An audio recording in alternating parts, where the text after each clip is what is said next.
హయాంలో ప్రారంభించిన పనులకే నాయని రాజేందర్ రెడ్డి మళ్ళీ కొబ్బరికాయలు కొడుతున్నారని, దమ్ముంటే ఎవరు నగర అభివృద్ధికి ఏం చేశారో చెప్పేందుకు భద్రకాళి అమ్మవారి సాక్షిగా చర్చకు సిద్ధమా అని, అభివృద్ధి చేశామని ప్రమాణానికి సిద్ధమా అని బీఆర్ఎస్ కార్పొరేటర్ నాగేశ్వరరావు సవాల్ విసిరారు.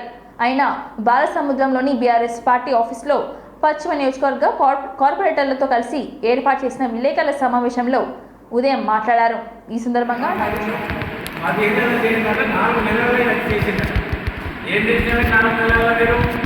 ఈ వరంగల్ పశ్చిమ చేసిందంటే మేము గతంలో చెప్పాము.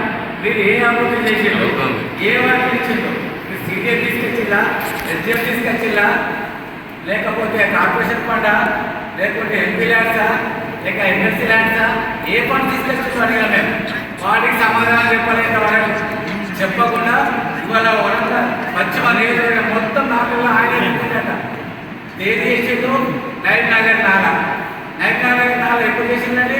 నైట్ నగర్ నాలను వినయ్ భాస్కర్ గారు శాసనసభ్యులుగా ఉన్నప్పుడు వారు ఆంధ్రలో తీసుకొచ్చి ఫండ్స్ పెట్టించి టెండర్ ఇచ్చి అగ్రిమెంట్ చేసి వర్క్ స్టార్ట్ చేసినప్పుడు ఆ వర్క్ ప్రారంభమైన తర్వాత కొనసాగింపులో భాగంగా ఇప్పుడు మళ్ళీ పనులు స్టార్ట్ అయిందంటే మళ్ళీ కొబ్బరికాయ ఉంటుంది.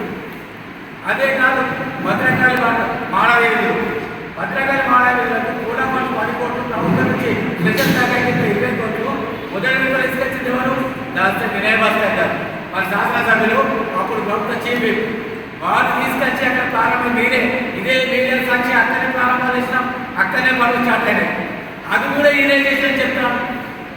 ఇంకా పోతే ఇంకా విచిత్రంగానే కళాక్షేత్రం, కారోజు కళాక్షేత్రం 2 రోజులు మీరే మీడియా మనకి అందరం గెలిచారు. అది కూడా ఆయన చేసిందట. ఇన్ని అబద్ధాల మీద ఇన్ని అబద్ధాల పునాల మీద రాజేంద్ర రెడ్డి గారు 4 నెలలే మీరు వచ్చింది. 4 నెలల్లో మీరు ఏం చేస్తారు? మీకు తెలుసా? ఒక వర్క్ ప్రాసెస్ కావాలంటే ఎంత టైం పడుతుందో తెలుసా? దాని వర్క్ ఎస్టిమేట్ చేయాలి, దాని టెండర్ కాల్ఫర్ చేయాలి, టెండర్ కాల్ఫర్ అయిన తర్వాత అగ్రిమెంట్ కావాలి, అగ్రిమెంట్ కాంట్రాక్ట్ అయిన తర్వాత పనులు ఎక్స్క్యూట్ కావాలి. ఇది అంతా పాటు అంటే టైం 3-4 నెలలు టైం పడుతుంది. మనం ఎప్పుడు వచ్చినావు, ఎప్పుడు పనులు తీసుకొచ్చినావు, నువ్వు తీసుకొచ్చిన పనులు ఎంత అని మేము డిమాండ్ చేస్తున్నాం. ముఖ్యంగా ఇంకా కొన్ని రోజులు పోతే నారాయణ రెడ్డి గారు ఎంత పంచుకున్న నాలుగు ఈ అమ్మ కూడా ముందు కూడా నేనే పోసినట్టు రేపు. ఎందుకంటే ఇన్ని అబద్ధాలు ఎత్తాడు, ఇన్ని మోసం గురించి అబద్ధాలు ఎత్తాడు. నీకు శాతం అయితే నీకు దమ్ముంటే ముఖ్యమంత్రి దగ్గర మేము కొట్లాడి డబ్బులు తీసుకొని కానీ తీసుకొని వచ్చి ఒక ప్యాకేజ్ తీసుకురండి. తీసుకొచ్చి మొత్తం మేము ఇది మా ప్యాకేజీ కొడుతున్న పేరైతే శిలాపలక పెట్టుకోండి వద్దనమా, మీకన్నా ఎత్తున శిలాపలక పెట్టుకోండి వద్దనమా, పేరు అక్షరాలు పెట్టుకోండి వద్దనమా. కానీ మేము పెట్టిన ఆనాడు వినయ్ భాస్కర్ గారు ఇచ్చిన వర్కుల మీద ఆ శిలాపలకాలను విధ్వంసం చేసి కొబ్బరికాయలు కొట్టి రవి సంస్కృతి ఇదే రవి సాంప్రదాయం. ఏం చేస్తున్నారండి? మీరు కొట్టిన కొబ్బరికాయ ఎక్కువ లెక్కలు ఇద్దాం రండి. మీరు చేసిన అభివృద్ధి చేద్దాం, మేము చేసిన అభివృద్ధి చేద్దాం, భద్రకాళి అమ్మవారిని ప్రమాణం చేద్దాం, మీరు శుక్రవారం రెడీ ఉండాలని నాయన డిమాండ్ చేస్తున్నాం బీఆర్ఎస్ పార్టీ పక్షాన.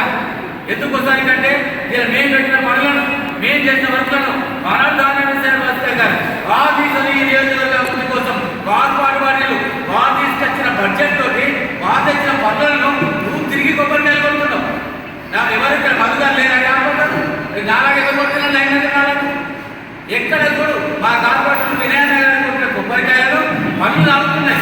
అయినా కూడా వచ్చి మళ్ళీ కొబ్బరికాయలు కొట్టి నేను చేసిన నేను చేసిన మేము ఛాలెంజ్ చేస్తున్నాం. నిజంగా మీరు చేసిన అంటే మీరు చేసి నిజాయితీ అయితే మీరు రండి. భద్రకాళి శుక్రవారం మేము రెడీ ఉంటాం. ప్రమాణం చేద్దాం. భద్రకాళి అమ్మవారి మీద ప్రమాణం చేసి నేను వర్కులు ఇచ్చాను, మీరు శ్వేతపత్రం ఇచ్చండి, మేము చేసిన వర్క్ రిలీజ్ రాండి. మీకు తమ్ముడే రాండి నారాయణ రెడ్డి గారు. కానీ మీకు చిత్తశుద్ధి ఉంటే, ఈ నగర ప్రజల పట్ల ప్రేమ ఉంటే మీరు